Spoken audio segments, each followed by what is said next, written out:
অনেক দিন পর আজ রাতে আমরা দুইজন একসঙ্গে বের হয়ে গেলাম গাড়ি নিয়ে লং ড্রাইভে যাব।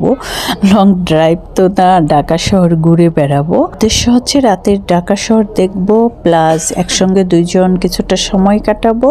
আর যখন ঘুরতে ঘুরতে কোথাও খিদে লেগে যাবে তখন আশেপাশে কোনো একটা রেস্টুরেন্ট দেখে দুইজন খেয়ে নেবো, যা পাবো তাই খাবো। মানে খাবার নিয়ে আমাদের কোনো মাথা ব্যথা নেই, কারণ অনেক দিন ধরেই দুইজন দুইজনের মতো করে ব্যস্ত। আমরা তো এত ব্যস্ত যে কেউ কাউকে সময় দিতে পারছি না, তাই আজকে বাচ্চাদের খাবার রেডি করে রেখে দুইজন বের হয়ে গেলাম না খেয়েই, যে বাইরে খাবো, নিজেদের মতো সময় কাটাবো, একজন একজনকে সময় দিব।